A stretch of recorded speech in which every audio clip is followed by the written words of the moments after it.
자, 오늘은 첫 페이지 나가야 되죠. 예, 42페이지 봐보세요.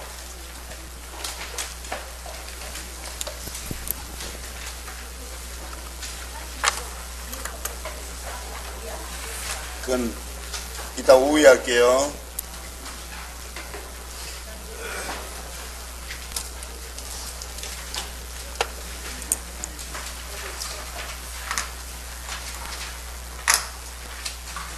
자, 보겠습니다.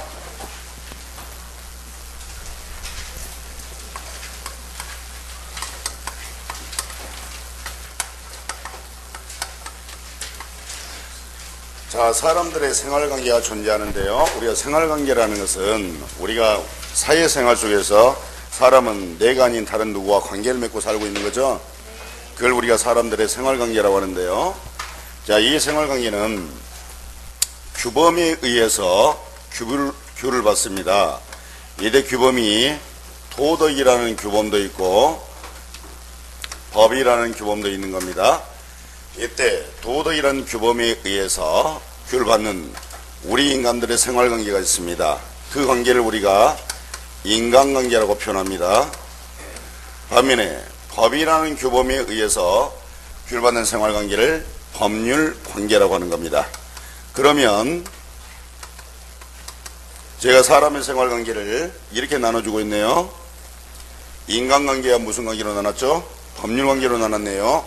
그러면 요 사람의 생활관계가 인간관계와 법률관계에 나눴는데 이것은 어떠한 규범에 의해서 규를 받느냐에 따른 분류에 불과하죠. 도덕이라는 규범에서 규를 받으면 무슨 관계? 법이라는 규범에서 규를 받으면요, 법률관계입니다. 그러면 이 법률관계라는 것은 어떻게 이루어진 관계를 법률관계라고 하냐면요, 법률관계라는 것은 권리와 의무로 이루어진 관계. 뭐라고요? 권리와 의무로 이루어진 관계를 우리가 법률관계라고 하는 거예요. 자, 여기서 권리라는 것은 여러분께서는 앞으로 힘이라고 이해를 하시면 되겠고, 의무는 여러분들이 부속이라고 이렇게 이해하시면 되겠습니다. 그럼 오늘 시간이 민법이죠. 민법 아닙니까? 그러면 법규범이네요. 그럼 우리 민법의 관심 영역은 인간관계가 아니라 무슨 관계다?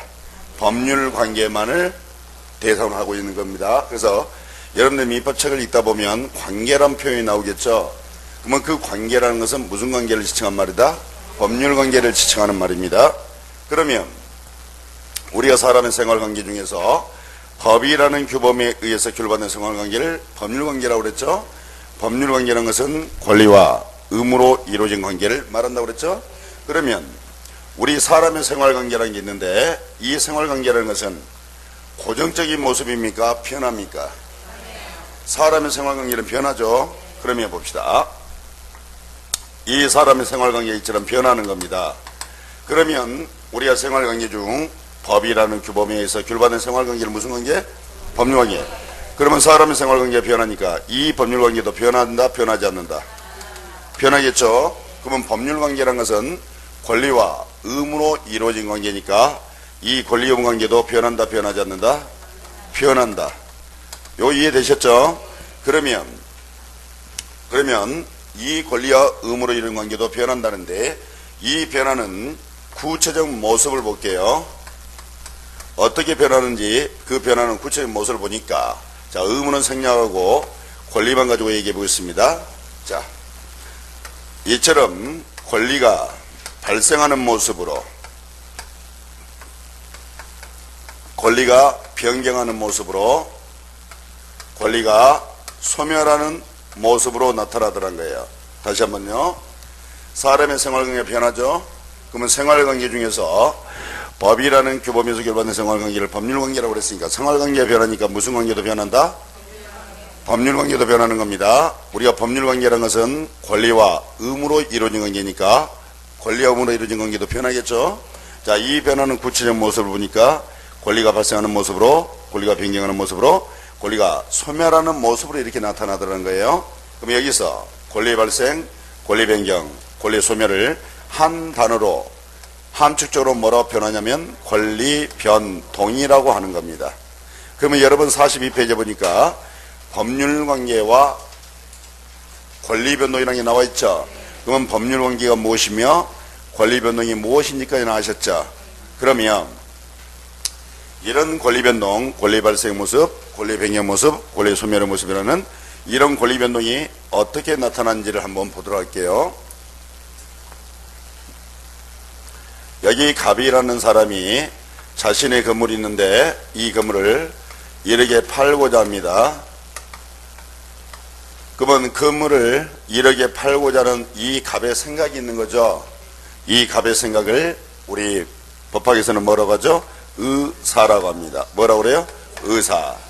그러면 갑이 이 건물을 1억에 팔고자 하는 이 갑의 의사가 있다면 요 의사를 외부에 나타내야 되겠죠. 자, 외부에 나타납니다. 냅니다. 을한테 이렇습니다. 내 건물을 1억에 사시오라고 표시행위를 한 건 맞죠? 그러면 이 갑의 표시행위에 의해서 1억에 팔고자 하는 갑의 의사가 드러난 건 맞죠? 그럼 표시행위에서 표시된 의사를 우리는 법학에서는 뭐라고 하냐면 의사표시라고 합니다. 뭐라고 그래요? 의사표시. 그러면 을 또한 갑의 소유 건물을 1억에 사고자 하는 요 갑의 을의 생각이 있습니다. 을의 생각을 뭐라고 하죠? 의사. 그래서 이 을이 이 의사를 외부에 표시를 합니다. 당신 건물을 1억에 사겠소 라고 을이 표시행위를 합니다. 그러면 이 표시행위에서 1억에 사고자 하는 을의 의사가 드러난 건 맞죠? 우리가 표시된 의사를 방금 뭐라고 했죠? 의사표시. 그러면 여기 갑의 의사표시가 있고 을의 의사표시가 있습니다. 봅시다. 갑의 의사는 이 건물을 1억에 팔고자 하는 거였죠. 을의 의사는 이 갑의 건물을 1억에 사고자 하는 거였죠. 그러면 갑의 의사표시 내용과 을의 의사표시 내용은 서로 일치한 모습 맞죠? 자, 일치함으로 해서 둘 사이에서 봐보세요. 요 을이란 자가 요 갑의 이 건물을 돈 주고 사는 모습이 만들어진 거죠. 자, 돈 주고 사는 걸 우리가 뭐라고 하냐면 매매라고 그래요. 뭐라고 그래요? 매매. 그러면 이제 둘 사이에서 이제 매매라는 게 이제 완성이 될 거 아닙니까? 그러면 갑이라는 사람은 파는 사람이니까 매도인이 되겠죠. 을은 사는 사람이니까 뭐가 될까요?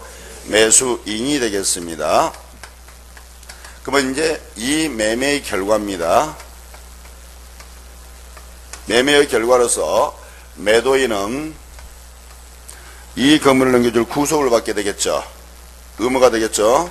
반면에 요 대금을 받을 수 있는 힘이 있죠. 이걸 권리라고 합니다.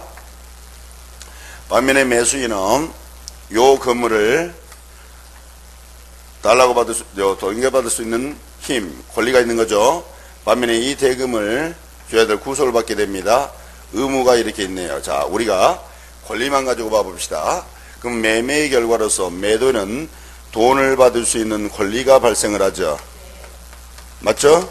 반면에 이 매수인은 건물을 넘겨받을 수 있는 권리가 발생을 하는 건 맞죠? 그럼 방금 전에 권리의 발생이나 권리의 변경이나 권리의 소멸을 함축적으로 뭐라 표현해요? 권리 변동. 매매의 결과로서 지금 권리 변동이라는 게 나타난 건 맞죠? 자, 봅시다, 이제. 그러면 갑과 을 사이에 매매가 없었다면 이 갑이 대금을 받을 수 있는 권리를 요 을이 건물을 받을 수 있는 권리가 발생할 여지가 없었겠죠. 그렇다면 이 매매는 이런 권리 변동을 가지게 된 원인이라고 부를 수 있어요, 없어요? 그럼 매매처럼 이런 권리 변동의 원인들이 존재하겠죠. 그러면 매매처럼 이런 권리 변동의 원인들을 우리는 뭐라 부르냐면 법률 요건이라고 합니다. 뭐라 그래요? 자, 그러면 법률 요건은 이렇게 정의하면 되겠죠. 뭐의 원인을 말한다? 권리 변동의 원인을 말한다. 이러면 되겠습니까? 그러면 이제 매매가 이런 권리 변동을 가지는 원인인 법률 요건이죠. 그럼 매매가 이제 법률 요건인데 봐보세요. 여기 갑이라는 매도인이 건물을 1억에 팔고자 하는 의사표시를 한 적이 없고 요 을이 건물을 1억에 사고자 하는 의사표시를 한 적이 없다라면 요 매매라는 법률 요건이 완성할 여지가 없었겠죠. 그러면 그렇다면 여기 갑의 의사표시나 이 을의 의사표시라는 것은 이런 매매와 같은 이런 법률 요건을 완성시키기 위한 요소라고 볼 수가 있어요, 없어요? 있죠. 그러면 이런 의사표시처럼 이 법률 요건을 완성시키기 위한 요소들이 존재하네요. 그 요소를 뭐라 부르냐면 법률 사실이라 합니다. 뭐라 그래요? 법률 사실. 그럼 법률 사실이라는 것은 법률 요건이죠. 요건의 요소로서 개개의 사실들을 말하네요. 그럼 이 모습 봐보세요. 갑의 의사표시, 을의 의사표시라는 이런 법률 사실들이 모였죠. 모여서 매매와 같은 법률 요건을 완성한 건 맞죠. 그로 인해서 돈을 받을 수 있는 권리, 금을 받을 수 있는 권리, 이런 권리 변동이 나타났다는 거 알았죠. 그러면 권리 변동으로 인해서 봐보세요. 갑은 돈을 받을 수 있는 권리라면 을은 금을 줘야 될 의무, 돈을 줘야 될 의무, 을은 금을 받을 수 있는 권리라면 갑은 금물을 줘야 될 의무가 이렇게 발생하죠. 자, 이 권리 의무를 우리가 달리 뭐라 부르냐면 권리와 의무를 법률 효과라 합니다. 뭐라 그래요? 법률 효과. 그럼 봐보세요. 지금 제가 권리 변동과 법률 효과를 동의하라고 썼죠. 그러면 자, 권리 변동은 뭐라 한다? 법률 효과라 한다. 권리 변동 뭐라 한다? 법률 효과라 한다. 권리 변동의 원인을 뭐라 부른다? 법률 요건이라 한다. 법률 요건의 요소를 뭐라 부른다? 법률 사실이라 한다. 한 번만 더 할게요. 권리 변동을 뭐라 한다? 법률 효과라 한다. 권리 변동 원인을 뭐라 한다? 법률 요건. 법률 요건의 요소를 법률 사실. 그러면 자, 권리 변동이라는 건 다시 한번 권리 변동을 봐봅시다. 우리가 권리 변동의 구체적 모습은 어떻게 나타난다고 그랬죠? 권리의 발생, 권리의 변경, 권리의 소멸로 나타난다고 그랬죠. 그러면 권리의 발생, 권리의 변경, 권리의 소멸로 이렇게 나타나는데, 자, 여기 발생을 봐보세요. 여러분이 권리자인데 여러분이 권리가 발생했다는 얘기는 여러분께서 특정한 권리를 취득했다는 소리죠. 그럼 발생을 다르게 뭐라고 표현하면 돼요? 취득. 뭐라고요? 취득. 그러면 발생이나 취득은 동의어입니다. 자, 여러분이 권리자인데 여러분이가 권리가 소멸했다는 얘기는 여러분이 이 권리를 잃어버렸다는 소리죠. 그러면 소멸은 달리 표현하면 뭐가 될까요? 상실. 뭐라고요? 상실. 그러니까 발생이나 취득이나 소멸이나 상실이나 같은 의미입니다. 그러면 우리가 이 권리의 발생을 권리 취득을 한다고 그랬죠. 자, 우리가 이제 권리 취득 형태가 두 가지가 있습니다. 원시 취득이라는 게 있습니다. 무슨 취득요? 원시 취득이라는 게 있고 또 무슨 취득이냐면 승계 취득이 있습니다. 그러면 원시 취득이 무엇이며 승계 취득이 무엇인 정도로 알아봅시다. 자, 여기 토지가 이렇게 있습니다. 자, 이 토지에 아무것도 없네요. 이런 토지를 라지라고 여러분들이 배우셨을 거예요. 그러면 여기 갑이라는 사람이 요 토지 위에 건물을 신축을 합니다. 지금 갑이 뭐 한 거죠? 건물을 신축했어요. 그러면 자, 이 갑이 요 건물의 신축을 통해서 요 건물에 대한 일정 권리, 소유권을 취득할 수가 있는 건 맞죠? 건물을 신축한 갑이 이 건물의 소유권을 이와 같이 취득했습니다. 그러면 이 갑이 이 건물을 신축해서 이 건물을 을이란 자에게 돈 받고 팔 수도 있어요, 없어요? 그러면 갑이 을에게 돈 받고 팔았다고 가정합시다. 그러면 이 매수인은 봐보세요. 요 갑으로부터 이 건물을 돈 주고 사서 이 건물의 소유권을 취득할 수도 있습니까, 없습니까? 소유권을 이와 같이 취득할 수도 있겠습니다. 그러면 여기도 권리 취득이고 여기도 권리 취득 맞죠?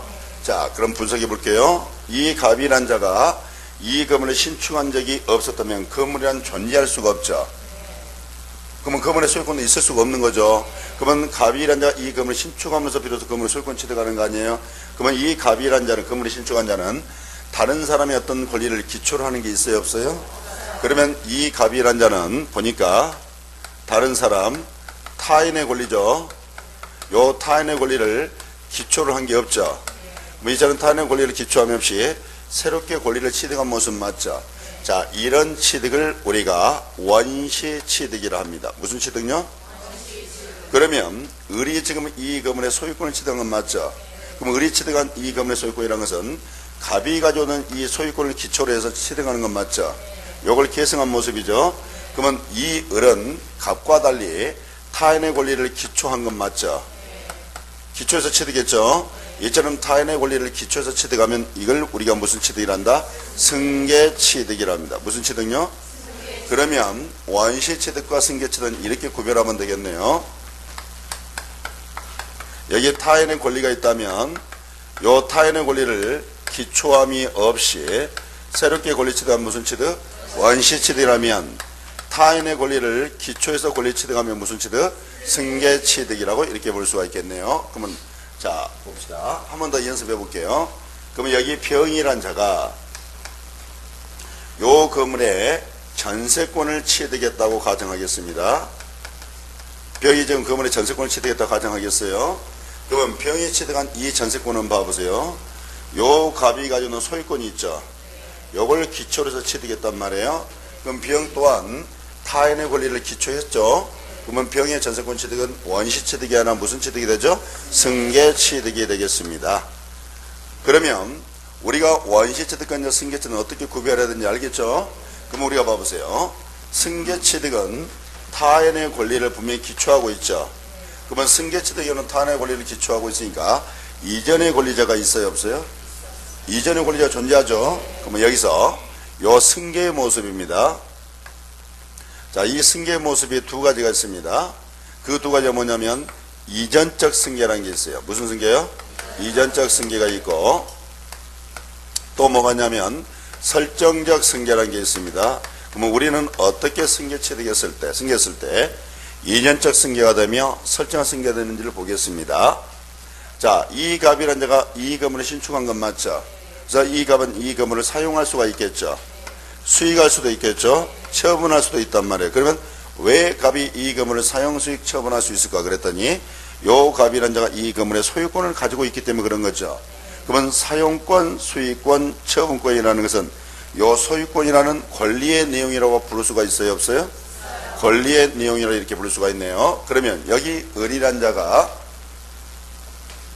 갑으로부터 소유권을 지금 승계 취득한 건 맞죠? 승계 취득했습니다. 그러면 을은 이 건물을 사용할 수 있습니까, 없습니까? 수익할 수도 있습니까? 처분할 수도 있네요. 그럼 이게 권리 내용 맞죠? 그럼 이 권리 내용 가만히 보니까 전주가 가지고 있는 권리 내용을 이걸 승계한 모습이죠. 그러면 이 을한 자는 전주의 권리 내용을 전부를 승계한 모습입니까? 일부를 승계한 모습입니까? 분명히 전부를 승계한 모습이 되죠. 자, 또 봅시다. 병이란 자가 이 갑으로부터 요 전세권을 승계 취득한 거 아니에요? 그럼 병이란 자는 이 건물을 사용할 수가 있겠죠. 수익할 수도 있겠죠. 근데 이 전세권자 이 건물을 자기 마음대로 다른 사람들 팔고 이러면 안 되겠죠. 그러면 이 병은 전세권자는 사용 수익할 수 있지 않습니까? 자, 그러면 이게 권리의 내용인데 이 권리 내용 가만히 보니까 전주가 주는 권리 내용 중 사용 수익권이 있죠. 요걸 지금 승계한 모습이죠. 그럼 병이란 자는 전주의 권리 내용을 전부를 승계한 모습입니까? 일부를 승계한 모습입니까? 일부를 승계한 모습이죠. 우리가 승계의 모습도 보니까 이처럼 전주의 권리 내용을 전부를 승계한 모습도 있고 일부를 승계한 모습도 있죠. 이때 전부를 승계하면 이걸 이전적 승계라고 합니다. 무슨 승계요? 이전적 승계라고 하고 이처럼 일부만을 승계했죠. 일부는 넘겨받았잖아요. 이걸 뭐라 한다? 설정적 승계라고 합니다. 그러면 우리가 이전적 승계다 설정 승계는 이렇게 정리하면 되겠네요. 자, 여기는 전주가 있는 거죠. 그러면 이 전주의 권리가 있습니다. 전주의 권리 내용이 있다면 요 전주의 권리 내용 전부를 승계한 모습입니다. 무슨 승계? 일부만을 승계하면요 설정적 승계. 그러면 이제 여러분께서 이전적 승계다 설정 승계다 어떻게 구별해야 되는지는 알겠죠? 자, 이 이전적 승계의 모습이 두 가지가 있습니다. 포괄 승계라는 게 있고요. 또 뭐가 있냐면 특정 승계라는 게 있어요. 무슨 승계가 있어요? 특정 승계. 그러면 여기서 포괄 승계다 특정 승계다 이건 이렇게 이해를 하시면 되겠네요. 여기 A란 자가 지금 전주입니다. 전주고 여기 B가 있는데 전주가 지금 동그라미 빵도 있고 네모난 빵도 있고 이런 세모난 빵도 있다 그럽시다. 그러면 이때 이 B가 전주로부터 이게 권리라고 생각하시면 되겠죠. 전주로부터 이 빵을 넘겨받을 때 넘겨받는 방법이에요. 자, 전주가 있는 모든 빵을 보따리 써가지고 한 방에 넘겨받을 수 있겠죠. 근데 따로따로 이렇게 넘겨받을 수도 있죠. 그럼 이처럼 보따리 써서 한 방에 넘겨받았어요. 그럼 이걸 포괄 승계라고 생각하시면 되겠고, 따로 이렇게 넘겨받았다면 특정 승계라고 이해하시면 되겠네요. 자, 예를 들어서 이 B가 A로부터 상속을 받을 수 있는 사람이에요. 이걸 상속이라고 한다면 여기는 피상속이 된단 말이에요. 그럼 피상속이라는 모든 재산들이 있을 거 아니에요. 그러면 피상속 사망하게 되면 상속이는 요 상속이라는 하나의 원인을 통해서 피상속이 되는 모든 권리 있잖아요. 이걸 보따리 쓰고 한 방에 넘겨받아 버립니다. 이걸 무슨 승계? 포괄 승계. 그러면 상속으로 인한 권리 승계는 무슨 승계가 해당한다? 포괄 승계. 그럼 우리가 포괄 승계는 꼭 상속의 모습만 있는 게 아니라 회사 합병이나 포괄 유형 또한 뭘로 본다? 포괄 승계로 봅니다. 반면에 매매를 통해서, 증여를 통해서, 교환을 통해서 이렇게 권리를 승계할 수도 있죠. 이런 개별적 원인에 의해서 승계하면 이걸 무슨 승계? 특정 승계라고 합니다. 자, 우리가 변경은 세 가지 모습이 있습니다. 자, 권리 주체가 바꿔지는 주체의 변경, 권리 내용이 바꿔지는 내용의 변경, 권리 작용이 바꿔지는 작용의 변경이라는 게 있습니다. 자, 주체의 변경부터 한번 설명을 드려볼게요. 자, 여기 을이라는 매수인이 여기 갑이라는 매도인으로부터 소유권을 이전적 승계를 했죠. 그러면 이제는 이 건물의 소유자는 누가 되어버리죠? 을이죠. 매수인이죠? 과거에는 누구였는데요? 갑이었는데. 그러면 주체가 바뀌었죠. 그러면 이런 거죠. 요 이전적 승계를 권리 주체 측면에서 바라보면 이게 주체의 변경의 모습으로 나타난다는 건 알겠죠. 자, 내용의 변경입니다. 요 내용의 변경이 두 가지 모습이 있습니다. 양적 변경과 질적 변경이라고 해서 양, 수량, 뭐라고요? 수량, 질, 성질. 권리의 성질이 바뀌었나 권리의 수량이 바뀌었나 이 말이에요. 자, 예를 들어서 여기 건물이 이렇게 있다고 볼까요? 자, 이 건물의 면적이 100제곱미터라고 하겠습니다. 자, 여기에 지금 증축을 했다 합시다. 20제곱미터를. 그럼 이제는 건물의 면적이 어떻게 되겠죠? 120제곱미터가 되겠습니다. 그러면 지금 어때요? 양이 달라진 모습 맞죠? 자, 이런 걸 우리가 양적 변경하는데, 자, 이 모습을 뒤에서 우리는 뭐라고 공부하냐면 부합이라고 공부합니다. 뭐라고요? 부합. 그러면 결국은 이 부합은 권리의 양적 변경을 가져오고 있다는 사실을 알겠죠? 알겠죠? 자, 그러면 질적 변경, 권리의 성질이 바꿔집니다. 자, 예를 들어서 여기 A란 자가 요 건물을 넘겨받을 수 있는 권리가 있습니다. 무슨 권리요? 건물을 넘겨받을 수 있는 권리가 있는데 이 권리가 손해배상을 받을 수 있는 권리로 바뀐다고 합시다. 무슨 권리로요? 손해배상을 받을 수 있는 권리요. 자, 우리가 손해배상은 금전배상이 원칙이에요. 무슨 배상이요? 그럼 봐보세요. 이 권리의 내용은 건물이었던 거죠. 근데 이게 금전으로 지금 바뀐 거죠. 그러면 건물과 금전은 성질이 같다 다르다. 다른 겁니다. 이걸 우리가 질적 변경이라고 그래요. 이걸 여러분 책에는 뭐라고 표현하냐면 목적물 인도 청구권이 손해배상 청구로 바뀌는 모습을 질적 변경의 애라고 이렇게 설명을 해놨을 거예요. 아시겠죠? 이걸 우리가 뭐라고 그래요? 질적 변경. 자, 작용의 변경이 뭐냐면 권리의 힘이 달라지는 모습. 뭐라고요? 권리의 힘이 달라지는 모습을 작용의 변경이라고 하면 되겠네요. 예를 들어서 여기 이임차권이라는 권리가 있어요. 이임차권은 채권이에요. 뭐라고요? 채권이기 때문에 요 이임차권을 가지고 누구에게? 제3자에게 대항할 수 있는 힘이 없어요. 뭐가 없어요? 대항할 수 있는 힘이 없는 거예요. 자, 그런데 여기 이임차권에 등기를 딱 해버리죠. 그러면 등기된 이임차권 가지고는 제3자에게 대항할 수 있는 힘이 있어요. 그럼 봐보세요. 분명히 이임차권은 제3자 대항할 수 있는 힘이 없는데 등기된 이임차권은 제3자 대항할 수 있는 힘이 생겨버렸죠. 그럼 권리 힘이 달라졌잖아요. 이걸 무슨 변경? 작용의 변경. 무슨 변경? 작용의 변경. 자, 우리가 저당권이라는 게 있습니다. 자, 이 저당권이라는 권리는요, 나중에 다 배우는데 경매 있죠. 경매에서 후순위 권리자 기타 채권자보다 우선 변제를 받을 수 있는 뭐라고요? 우선 변제를 받을 수 있는 힘이 있는 거예요. 요만하셨죠? 그럼 여기 선순위 저당권이란 게 있고 여기 후순위 저당권이란 게 있어요. 그러면 이 저당권은 우선 변제 힘이 있는데 A가 선순위고 B가 후순위라면 A가 힘이 가장 세다 이 말이죠. B는 두 번째 세겠죠. 그런데 선순위 저당권이 사라지게 되면 요 후순위 저당권이 순위 승진해버려요. 그러면 우선변은 힘이 달라지겠죠. 그러면 지금 권리의 힘이 달라지는 모습이죠. 그러면 후순위 저당권의 순위 승진도 뭐예요? 작용의 변경 이렇게 변하는 거예요. 소멸입니다. 소멸은 두 가지가 있네요. 절대적 소멸이라는 게 있고 상대적 소멸이라는 게 있는데 절대적 소멸이라는 것은 아예 권리 자체가 없어져 버리는 거예요. 뭐가 없어져 버려요? 권리 자체가 없어지는 거라면 상대 소멸은 권리는 존재하고 있는데 소멸하는 모습이 나타나는 겁니다. 자, 무슨 얘기냐면 여기 건물이 있는데요. 이 건물에 A라는 자가 소유권을 가지고 있다고 가정할게요. 근데 이 건물이 멸시를 해버렸어요. 멸시했죠. 그럼 이 건물의 소유권 자체가 아예 없어져 버렸죠. 이게 무슨 소멸? 절대적 소멸. 자, 상대 소멸 봐보세요. 요 매수인이 매도인으로부터 소유권을 이전적 승계를 했죠. 그러면 이 매수인은 소유권이라는 권리가 발생을 한 거죠. 반면에 매도인은 요 소유권이라는 권리가 소멸한 거죠. 소멸했잖아요. 그렇다고 해서 이 건물의 소유권은 분명히 존재하고 있죠. 권리는 존재하고 있는데 소멸하는 모습이 지금 나타나고 있죠. 이런 소멸을 뭐라고 그래요? 상대적 소멸. 그럼 우리가 권리 변동의 구체 모습인 권리 발생, 권리 변경, 권리 소멸은 요 정도 확인하고 넘어갈게요. 여러분 책에 46페이지, 47페이지 나와 있는 내용이죠? 그러면 여기 봐보세요. 우리가 요 의사표시라는 것은 법률 요건의 요소로서 법률 사실 맞자. 우리가 그러면 의사가 뭐였죠? 의사라는 것은 생각이었죠.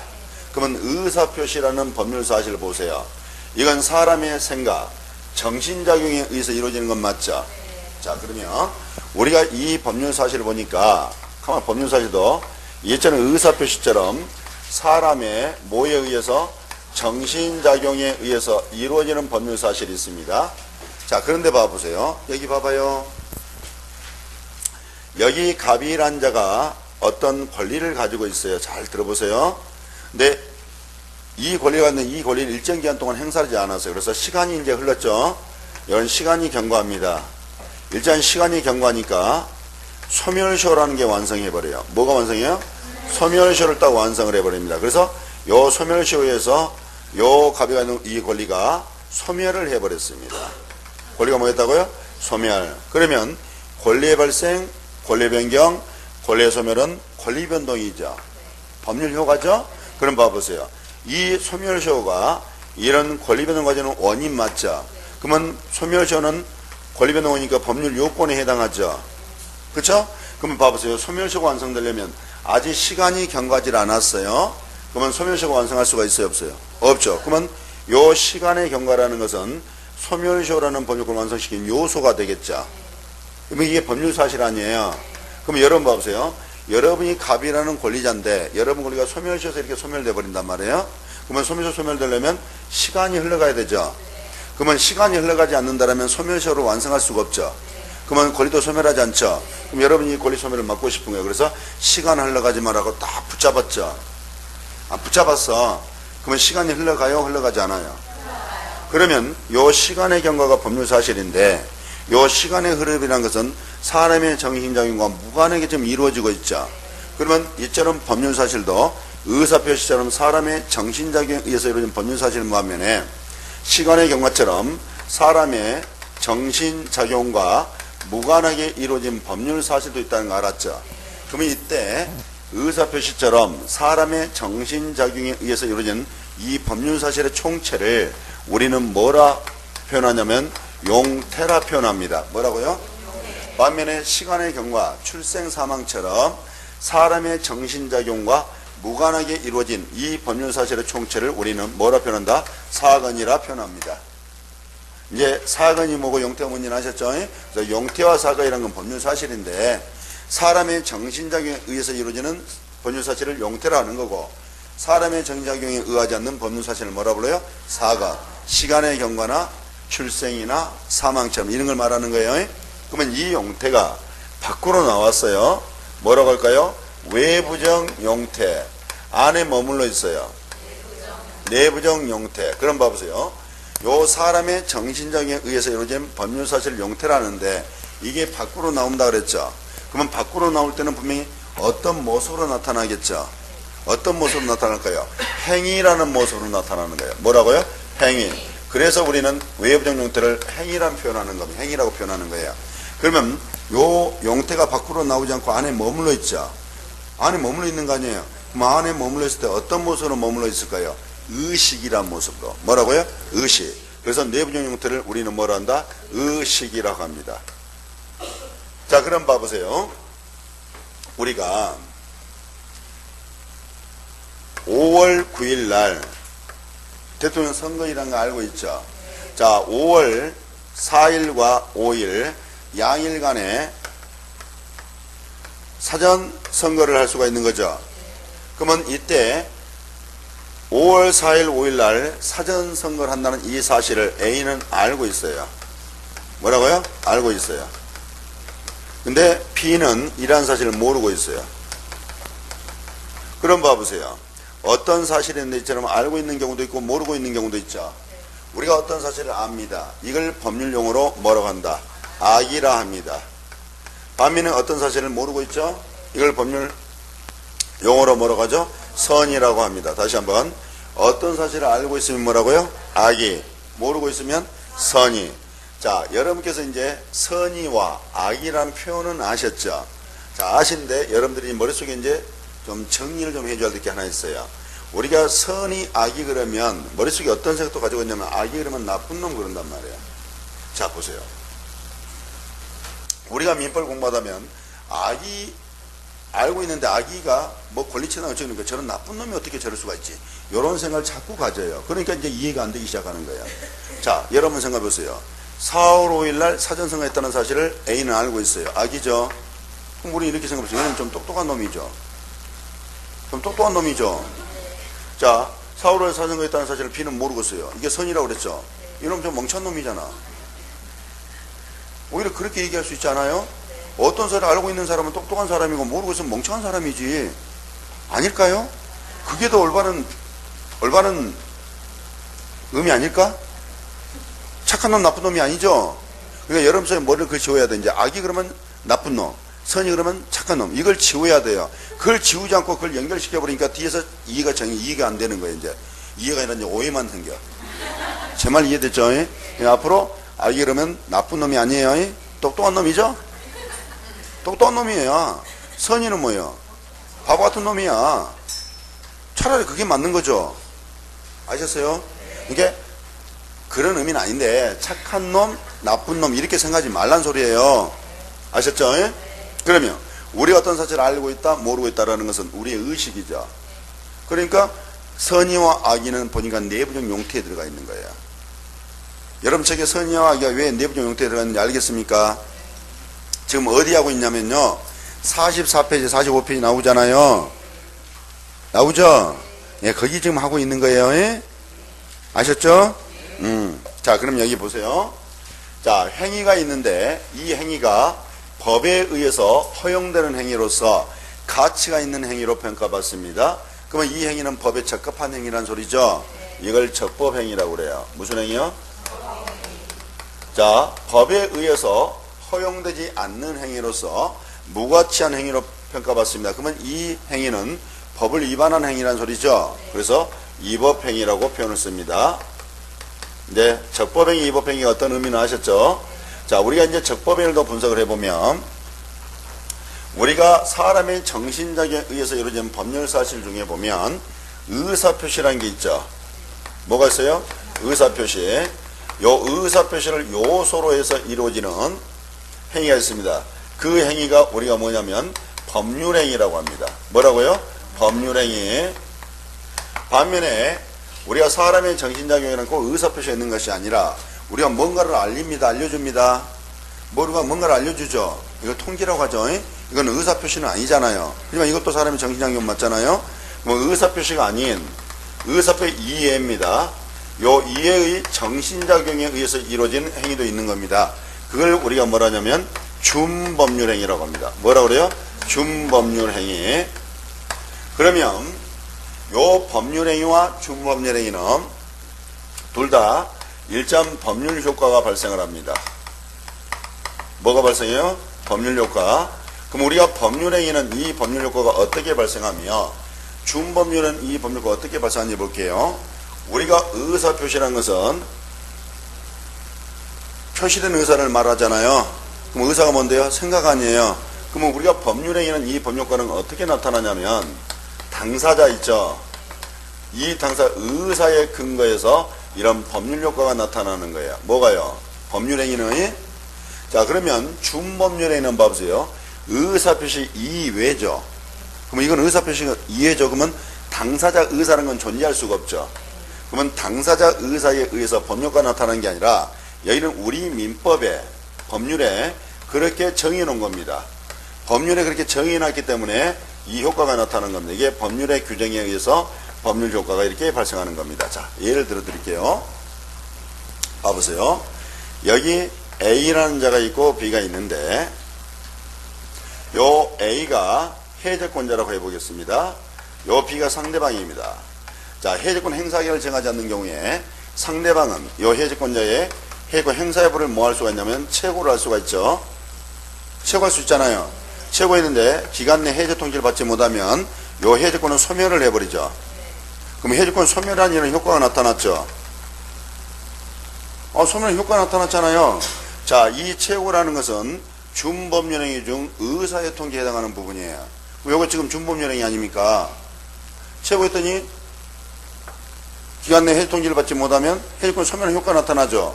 왜 그러냐 말이야. 우리 민법에 그렇게 정해놓은 거예요. 최고했더니 기한 해제 통지 받지 못하면 이 해제권을 소멸한다라고 규정을 해놨죠. 그래서 소멸 효과가 나타나는 것 뿐이에요. 그러니까 준법률행위는 뭐에서 법률의 규정에 법률이 정해놨다는 거예요. 그래서 이 효과가 나타나는 것이지 당사자 의사가 아닌 겁니다. 그러면 이런 준법률행위는 보면 표현행위라는 게 있어요. 뭐가 있어요?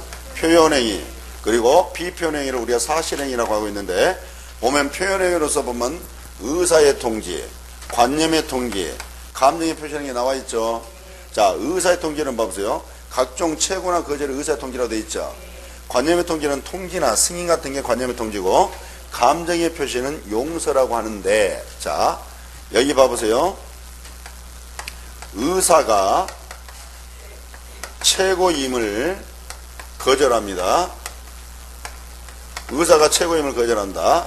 의사가 뭐냐면 의사의 통지입니다. 그러면 각종 최고나 거절은 뭐에 해당한다? 의사의 통지구나. 이렇게 간단하게만 정리하고 가버립시다. 자, 간. 이게 관입니다. 간통을 승인합니다. 뭘 승인해요? 간통을 승인한다. 관념의 통지를 말합니다. 통지, 승인 이런 건 뭐에 해당한다? 관념의 통지에 해당한다. 여긴 단순하게 이 정도만 암기하고 그냥 넘어갑시다. 아셨죠? 예, 그 정도만 넘어가고요. 그러면 다시 한번 우리가 법률사실이라는 것은 법률요건의 요소로서 개개의 사실을 말하는데 요 법률사실이 사람의 정신작용에 의해서 이루어진 법률사실과 사람의 정신작용과 무관하게 이루어진 법률사실 있죠. 사람의 정신작용에 의해서 이루어진 법률사실의 총체를 뭐라 표현해요? 용태. 반면에 사람의 정신작용과 무관하게 이루어진 법률사실의 총체를 사건이라 표현한다 그랬죠. 그러면 사건은 출생이나 사망이나 시간의 경과 같은 게 사건에 해당한다 그랬죠. 용태가 밖으로 나오면 외부적 용태, 안에 머물렀으면 내부적 용태. 우리가 어떤 사실을 알고 있다? 악이. 모르면요? 선이. 자, 우리가 법률행위와 준법률의 차이점. 법률행위는 뭐에 의해서? 당사자 의사의 근거에서 법률효과가 발생하는 반면에 준법률에는 의사표시가 아니니까 당사자 의사라는 건 있을 수가 없죠. 그래서 당사자 의사의 근거가 아니라 뭐에 의해서? 법률의 규정에 의해서 법률효과가 발생한다고 그랬죠. 요런 얘기가 여러분 책에 없는 게 하나 있어요. 어디가 있냐면 45페이지 있죠. 45페이지. 거기에 그 박스 밑에가 나와 있는 거 있죠? 여기에 나와 있습니다. 읽어보시면 되겠어요. 자, 이 정도 우리가 정리하고, 그럼 여기 다시 봐봅시다. 자, 권리변동은 뭘 한다? 법률요가. 권리변동 구체 모습은 권리의 발생, 권리의 변경, 권리의 소멸을 받죠. 자, 권리변동의 원인을 뭘 한다? 법률요건. 그러면 법률요가의 원인을 법률권 그러면 되죠.